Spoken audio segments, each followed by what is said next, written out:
Therefore, if there is a good meeting, it is better for you to go to the post-lunch session so that you can meditate upon the values of life. I am not saying anything else. But I am sure I will not allow you to do that. I have come with a determination. I have been invited to infringe upon your personal right to privacy and liberty. And I know some in the audience are captive audience. They have been brought from the registry. Therefore, when we talk of human rights, we realize inherently that part of the audience have lost their personal liberty, without which the hall cannot be half full. It is only the sacrifice made by some people of their human rights that the human values of some others get enhanced. Now coming to the issue on hand. Actually, as the Honorable Chief Justice told you that we celebrated the Constitution Day on 26th November and we are going to celebrate the Human Rights Day on the 10th December. Therefore, I should be talking normally either about the Constitution or about human rights. But I have been asked to speak about something completely different. The reason is that most of us have, at some part of our career as lawyers, would have entertained a doubt as to whether what did India do as a society when it came to law and justice before the advent of the Britishers. All of you know in the beginning of the 17th century the East India Company came, but they were just traders. It was only after the Sepoy Mutiny of 1857 that the British government took over control, direct control, and it was then that several courts following the common law courts got established in India. Therefore, most of us used to wonder as to what people did in ancient India when they had disputes. When they had litigation, where did they go? Did you have a system of administration of justice in ancient India? It is a question that has always troubled me when I was a lawyer. Incidentally, our Shastras say that we are living in the Kali Yuga. The very advent of the Kali Yuga is on account of a litigation. I do not know how many of you know about it. Towards the end of Dwapara Yuga, after the Mahabharata war, Parikshit, the son of Abhimanyu, the grandson of Arjuna, was anointed as the king. In Parikshit's darbar, a very interesting litigation came up. Two persons came. Let us name them A and B. A filed a case in the court of Parikshit, claiming that he purchased a land from B. When he started tilling the soil, he discovered a pot of gold coins. A thought it was not fair on his part to keep the pot of gold coins. Therefore, he offered it to B, the seller, telling him, I have found a treasure in a land which you sold me. I know I have not paid the price both for the land and for this pot of gold coins. Therefore, it is not fair on my part to retain it. You please take it. B said, I will not take it. The moment I have sold a land to you, whatever came out of the land belongs to you.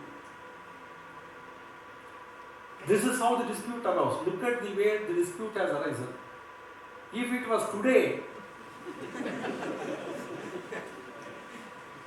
A would have simply kept the treasure without saying anything to the outside world, because if you find a treasure, the government will come, which is neither the seller nor the borrower. If it is a communist country, they will take away both the land and the pot of gold coins. If it is a democracy, they will take away only the pot of gold coins. And if they still go to court, probably the lawyers will take the gold coins. If they land up in the hands of bad lawyers, even the land will be lost by me. This case went to the court of King Parikshit. King Parikshit was surprised. Look at my kingdom. Look at the people of my kingdom. They have no desire over somebody else's property. So I am so happy to rule this country. He told A and B, please come tomorrow, I will give you a judgment. So the practice of reserving judgment started from Parikshit. The only difference was Parikshit delivered the judgment next day. I am not saying anything, I don't know why you are laughing. If you are putting your personal experience to my statement, I am not responsible. The next day, both of them came. Surprisingly, A said, Maharaja, I am withdrawing my case. Maharaja asked, Parikshit asked, what happened? He said, no Maharaja, I thought over it yesterday night. I think the pot of gold coins belong to me. I will not give it. B said, no, you should not permit him to withdraw the case. I also thought about it. The pot of gold coins belongs to me. Therefore, it should be given to me. Now the fight started. The problem for Parikshit was, what happened in this 24 hours? At that time, Sage Narada came. Parikshit asked Sage Narada, oh Sage, yesterday these two fellows were very good. Today, something has drastically happened. Overnight they have changed. What happened? Narada laughed and said, Parikshit, don't you realize? From yesterday night, Kali Yuga has started. Hereafter people will be only like this. Therefore, we are all products, we are all living in Kali Yuga and we are all products of Kali Yuga. And the earliest dispute, the earliest precedent is the one which went before Parikshit. Parikshit did not render judgment in that case, though he wrote CAV, but he never delivered judgment because the case that came up before him, one party wanted to withdraw, one party wanted to not to permit the withdrawal. So this is something which I thought we should think about and find whether in this country we had a system of administration of justice. You know, ours is a very wonderful country which had been a pioneer in many fields. Unfortunately, a part of it alone is recorded, and whatever is recorded is also not supported by evidence. Therefore, we have developed a tendency, our modern scientific mind has developed a tendency to discard whatever is ancient. See, this is the second most populous country in the world, which merely occupies 2.4% of the entire land mass of the earth. But the diversity of this country, we have people following 8 major religions and 3 minor religions, totally 11 religions in the world. We have people belonging to 6 different races, speaking 1,652 languages and dialects. There are people belonging to 3,800 castes in this country. Therefore, when the Indian National Congress passed a resolution seeking Purna Swaraj, the Western media and the Britishers thought that India was never and it can never be one single nation. Sir John Strachey, he wrote that there was no one Indian nation in the past and there will never be one in the future. That's what he wrote in 1886. But when it became clear at the dawn of the 20th century, a different tune was started singing. Mr. Weldon, the Bishop of Calcutta, he remarked that the moment the last British soldier left the Indian soil, India will become a battlefield of antagonistic forces and religious forces. It did not happen. In 1931, Winston Churchill predicted that if the British left, then the entire gamut of public services created by them, the judicial, medical, railway and public works department, would all perish and India will fall back rapidly through the centuries into barbarism and the privations of the Middle Ages. That's what he thought. But 1947 we had independence. All the doomsday predictions disappeared. The very same Western media, in 1950 when we had the first general elections, predicted that this is the first and the last general elections to be held in the world's largest democracy. But in the past 70 years, almost 70 years, we have had several general elections where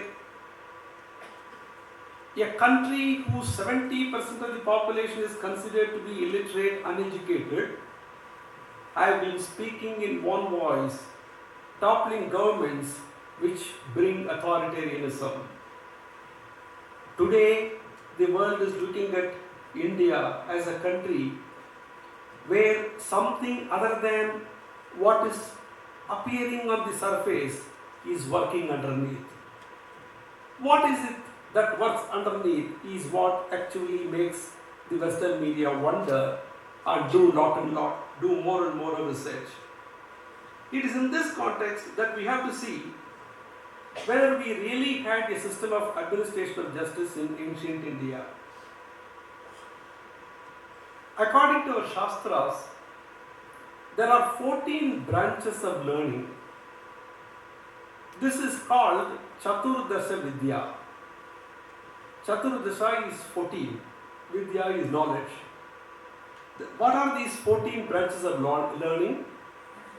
The 4 Vedas, Rig, Yajur, Sama, Atharvana Vedas. Then the 6 Angas called Shadangas, Siksha, Vyakarana, Chandas, Nirukta, Jyotisha and Kalpa. And the 4 Upa-Angas, namely Mimamsa, Nyaya, Puranas and Dharmasastras. So 4 plus 6 plus 4. This 14 constitute Chaturdasha Vidya. It is the last, the 14th Vidya, 14th of these Chaturdasha Vidyas, namely Dharmashastras, which deal with law and justice, which dealt with law and justice in ancient times. The duties of man are mentioned scattered throughout the Vedas. Therefore, what the Dharmashastras did was to codify them into both substantive and procedural laws. How did they do it? Whether they did it according to the Vedas, Manusmriti contains a verse. That verse says, Veda Akilo Dharma Moolam Smriti Sile Tadvidam Acharashaiva Sadhunam Atmanas Tushtirevacha. Veda Akilo Dharma Moolam. The source of the Dharma, law, justice are the Vedas. That is how it starts. Shastra, so Dharma Shastras are also called the Smritis. Smriti is what is remembered, nothing but what is remembered. Shruti is what is heard. Smriti is what is remembered. Vismriti is insanity. That is the opposite. These Dharma Shastras, which are called Smritis, were codified at different points of time according to the context and according to the situation, according to the times, by 18 different sages. These Dharma Shastras, which are called Smritis, were codified at different points of time according to the need of the hour by 18 different sages. Those sages were Manu, Parashara, Yajnavalkya, Gautama, Harita, Yama, Vishnu, Shanka, Likita, Brihaspati, Daksha, Angirasa, Prachetas, Samavarta, Achanas, Atri, Apastamba and Satatapa. These are the 18 sages who codified Dharma Shastras. That is why what was codified by them are known by their own names. The Smriti, the Dharma Shastras which are called Smritis codified by Manu became Manusmriti. Those codified by Vasishtha became Vasishtha Smriti. Those codified by Yajnavalkya became Yajnavalkya Smriti, so on and so forth. What English people did was, out of their interest they started studying, their focus was mostly on Manu and Yajnavalkya. And many of what is now found in Law of Contracts, Evidence Act, etc., had their origins in Manusmriti or Yajnavalkya Smriti. You can make an in-depth study, you will find a lot of comparisons, and certainly the Evidence Act came much later, and Narada Smriti did not come after the Evidence Act came.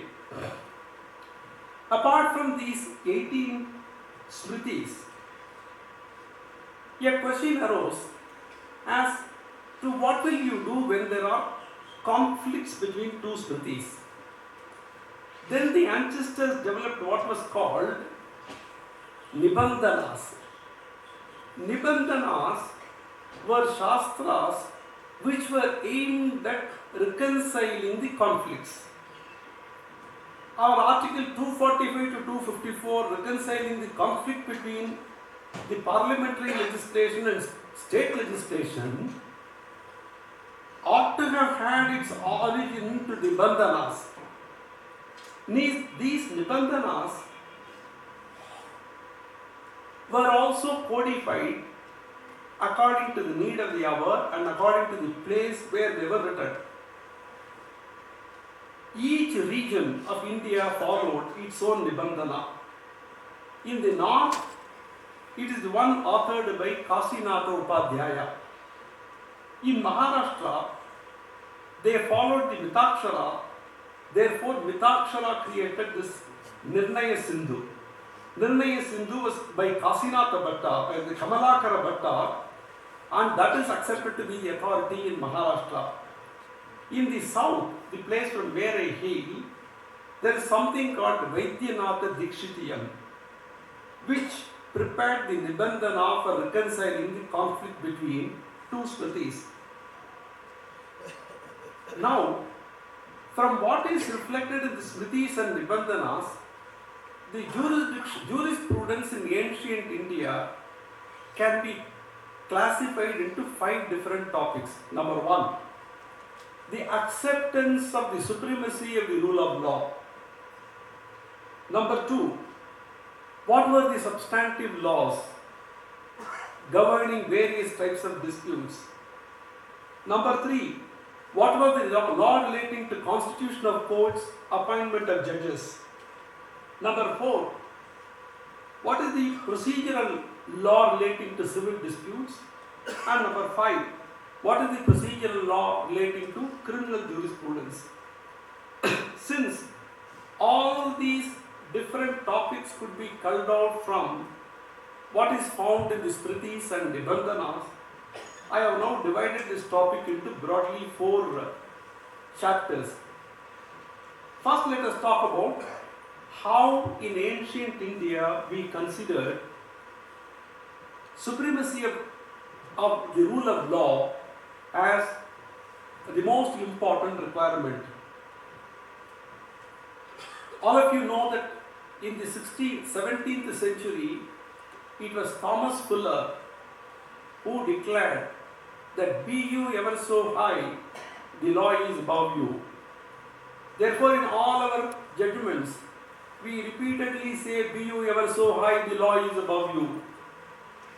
But you must remember that this particular statement I will not attribute to Thomas Fuller, but I will attribute it to our ancestors. Do you know how it happened? In the Ramayana, there is a particular verse. When Vibhishana advises Ravana to hand over Sita back to Rama, Vibhishana tells Ravana, "Oh Ravana, you must know one thing, that if one swerves from the path of Dharma, he is sure to perish even if he is the God of creation, namely the Brahma. The God of creation, Brahma, be you ever so high, if you swear from the path of Dharma, you will perish. Law is above you." Therefore, this statement is nothing but a Western reproduction. I won't say they have adopted. It assumed a Western color of what our Eastern thinkers had thousands of years ago. In Shanti Parva in Mahabharata, Yudhishthira is given a particular piece of advice. It is said to him that the proper function of the king is the maintenance of the law, not enjoying the luxuries of life. Look at the advice given to the Chakravarti. The proper function of the king is the maintenance of the law and not enjoying the luxuries of life. And then in Shanti Parva Mahabharata states, law only is supreme, not the king. Law only is supreme. So the king who regulates society in fulfillment of the law discharges his functions appropriately. Therefore, supremacy of the rule of law was recognized in ancient India, and that formed the foundation of all our Dharma Shastras. Insofar as the constitution of courts and the appointment of judges is concerned, different Smritis, Yajnavalkya Smriti, Narada Smriti, Manu Smriti, etc., spoke differently of the qualifications and different methods of appointment and different methods of administration of justice. Let us now take, for instance, Yajnavalkya Smriti. Yajnavalkya Smriti, Yajnavalkya was the teacher of Shukla Yajurveda. Yajnavalkya Smriti consists of about 1010 verses. They are divided into 3 sections. Three sections are called by different names, different kandas. The first is Achara Kanda, second is Vyavahara Kanda, third was Prayashchitta Kanda. The second kanda, Vyavahara Kanda, Vyavahara you understand, Vyavahara is worldly affairs. The second kanda of the second section of the Yajnavalkya Smriti speaks about law, courts, method of appointment of judges, etc. Vyavahara Kanda also speaks about jury and judges. You will be interested to know that this Vyavahara Kanda speaks about sabhas. Sabha in Sanskrit denotes an assembly of persons. Therefore, it appears that according to Yajnavalkya, judges always sat in benches of more than one, because it was supposed to be an assembly of the learned men. In Vyavahara Kanda, according to the commentator Madhavacharya, there were 4 kinds of courts, 4 kinds of sabhas. That is very interesting to know. Today we have, on the criminal justice system, we have magistrates. We have, on the civil side, we have civil judges. Then you have the sessions on the criminal side, district judges on the civil side, then you have the High Court and the Supreme Court. This Yajnavalkya speaks about 4 different sabhas, meaning thereby that there were 4 different courts. Number 1, courts which were presided over by the king himself, which were called Astrita. Number 2, courts which were presided over by the representatives of the king, called Mudrita, under the authority of the king. Mudra, the ring. The third type of courts were those which were established in towns and villages, probably taluk courts, that's what we call them now.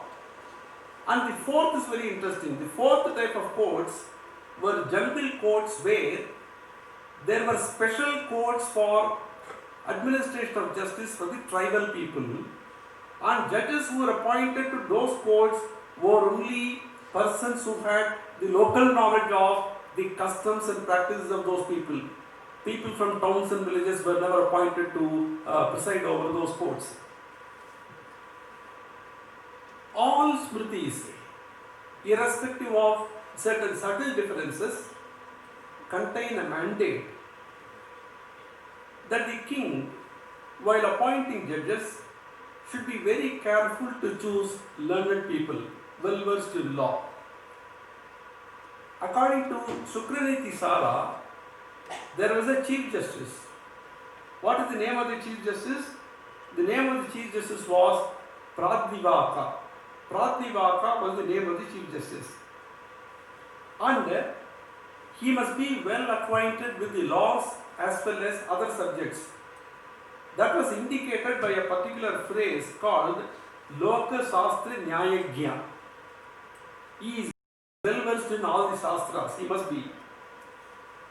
Manu describes a code of conduct for judges. In chapter 8 of the Manusmriti, he says,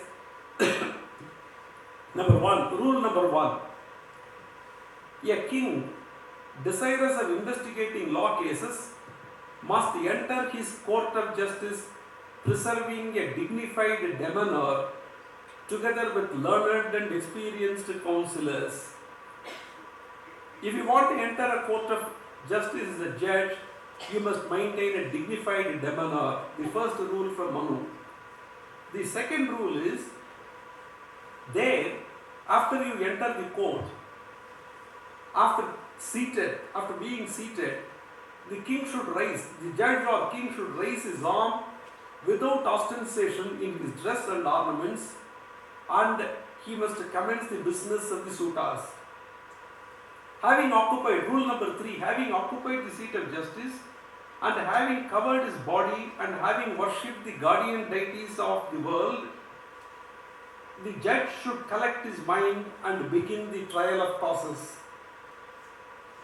By external design, rule number 4, by external signs, the judge should let him discover the internal disposition of men by their voice, their color, their motions, their respect, their eyes and their gestures.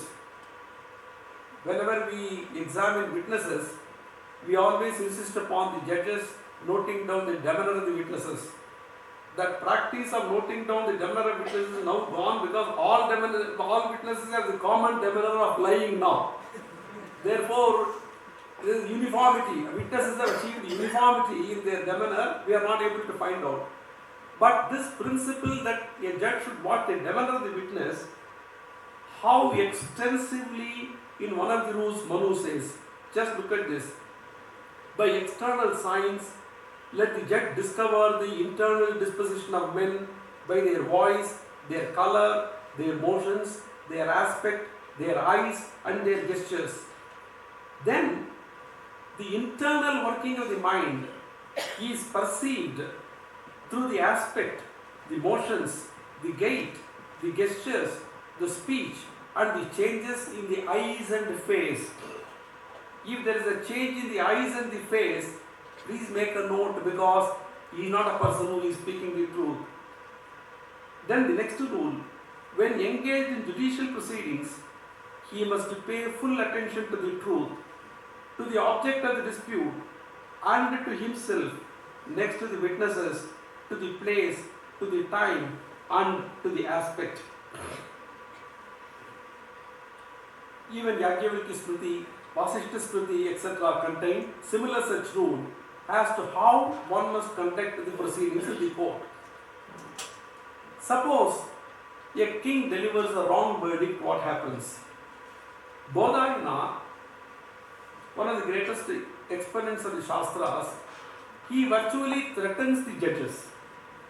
Bodhayana says, of injustice in decisions, 1/4 falls on the party in the cause, 1/4 falls on the witnesses, the 3/4 falls on the judges, and the 4/4 falls on the king himself.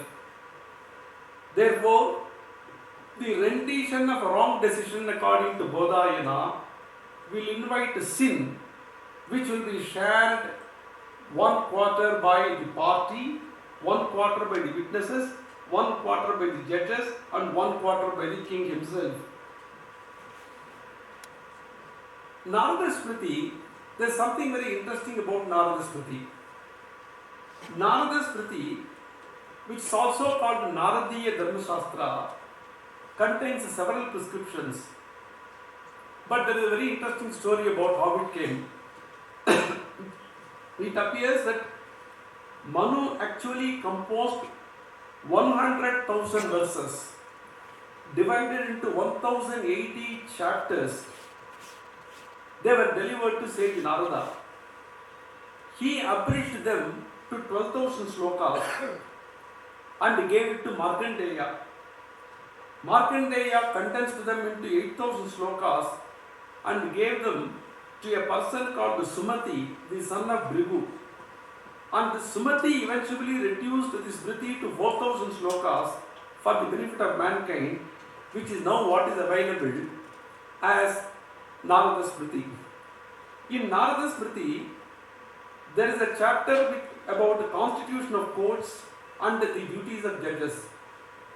The rule number 1, let the king appoint as members of the court of justice honorable men of tried integrity who are able to bear like good bulls the burden of the administration of justice.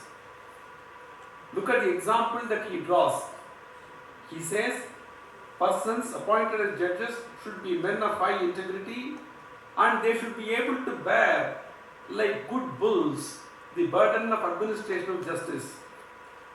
And he says, the members of the Royal Court of Justice must be acquainted with the sacred law and with rules of prudence, noble, veracious and impartial towards friends and foe. There are several such rules, some of which we can skip because they are all repetition. What was the need for law, and why was there any need for law courts? Brihaspati expounds this very beautifully. Brihaspati says, in former ages, men were strictly virtuous and devoid of mischievous propensities, therefore there was no requirement for law. There was actually no requirement for law when men were virtuous and devoid of mischievous propensities. Now that avarice and the malice have taken possession of men, judicial proceedings have been established. This is what Brihaspati says about 1000 years ago. Therefore, if men have fallen into avarice and malice 1000 years ago, what are we? I don't think we should really expound. We are only products of that avarice and malice, and we are probably shaped them much better, and we have excelled our ancestors in avarice and malice. He says, Brihaspati divides courts into 4 types. He says, there are courts which should be stationary and there are courts which are non-stationary. He is actually speaking about mobile courts. We all think that mobile courts is an intervention of the late 20th century. After mobile courts came after the 1990s. for disposing of certain petty things, challan cases. And we also have a lot of mobile courts here. Challan cases are disposed of. But then Brihaspati had contemplated these mobile courts 1000 years ago. That is why he divides courts into stationary and non-stationary. A stationary court meets in a town or a village. One not stationary, which is called mobile, and one is furnished with the king's mudra, signet ring, that is presided over by a chief judge, and the last is directed by the king himself. So he also divides court into 4 types. 2 persons, apart from the judge, according to Brihaspati, look at the paraphernalia attached to the court. Brihaspati not only talks about the appointment of judges, but also talks about appointment of other people. Who are the other people who should be appointed? According to him, there must be an accountant attached to every court. There must be another person who is good at writing. These are the requirements that Brihaspati says. Number 1, men qualified with performance of devotional acts, strictly veracious and virtuous, void of wrath and covetousness, and familiar with legal law should be appointed as judges. In addition, 2 persons, in the case of death due to poisoning, the undigested part of the meal should be tested by feeding it to the birds. According to Kautilya, if a person had died due to poisoning, the undigested parts of the food particles present inside the body should be thrown to the birds. If the birds don't take it, it is an indication that it is a poisoned food. If these parts, when thrown into, suppose the birds don't take it and you are not able to establish the poison in the food, what Kautilya says is, these parts, when thrown in fire, will produce a crackling sound and become multicolored. Then poisoning is proved according to him. Modi's medical jurisprudence, I don't think he could have, 2000 years ago, Modi could have, without the advancement of science and technology, he could have done that. And he says, if the heart or the stomach, when the body is burnt, if the heart or the stomach or the body does not burn when the body is cremated, then it is a sure indication that the man was poisoned. Look at the way they have looked at it. And Kautilya also speaks about different motives for different types of murders. He says, in all cases of sudden death, one of the following can be the cause of murder. 1, anger.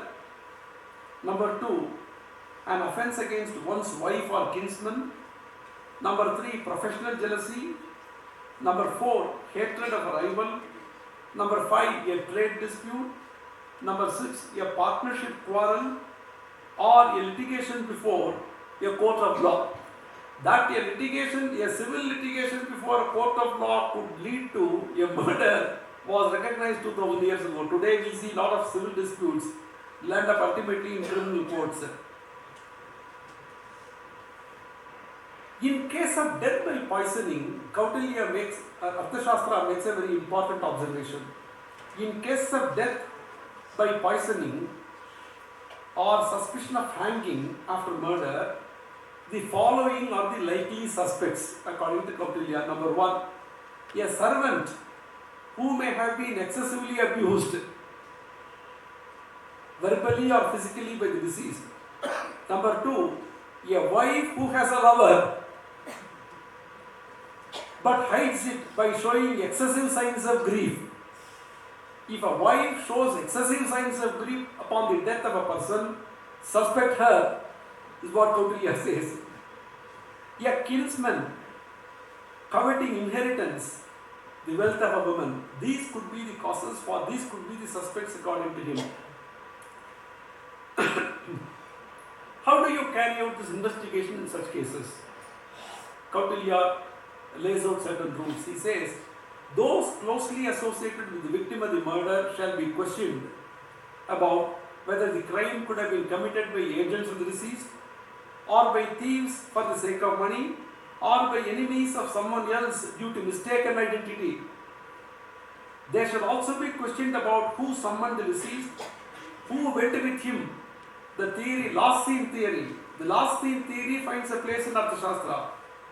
Who went with him, with whom he stayed, and who took him to the scene of the crime. Those who were near the scene of the crime shall be questioned individually about who brought the deceased to that place. He says each witness shall be questioned individually, not collectively, and first find out who brought the deceased to that place and whether they had seen anyone behaving suspiciously, that is armed, in hiding or agitated. Further investigation shall proceed on the basis of the information gathered from the examination of these witnesses. So therefore, in fine, there is nothing that is not found.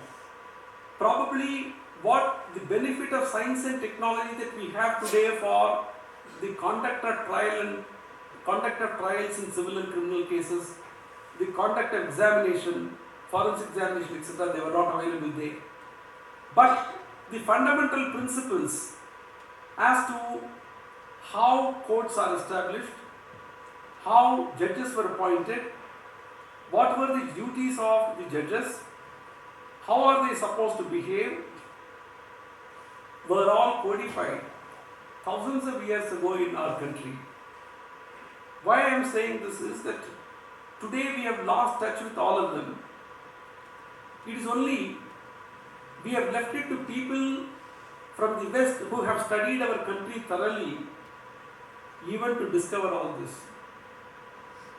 This is why when we thought about India, Mark Twain said, India is the cradle of the human race, the birthplace of human speech, the mother of history, the grandmother of legend, and the great-grandmother of tradition. Our most valuable and most destructive materials in the history of man are treasured up in India only. This is what Mark Twain said. Lin Yutang, he has written a very beautiful book titled The Wisdom of India. In his preface to the Wisdom of India, Lin Yutang, the Chinese scholar, says, India was China's teacher in religion and imaginative literature, and the world's teacher in trigonometry, quadratic equations, grammar, phonetics, Arabian Nights, animal fables, chess, and in philosophy. India inspired Goethe, Herder, Emerson, Schopenhauer, and perhaps Aesop. What Lin Yutang left out was law and justice, and that is what I thought I would cover for the day, which will be a fitting occasion, sandwiched between the Constitution Day and the Human Rights Day. Thank you very much for this opportunity.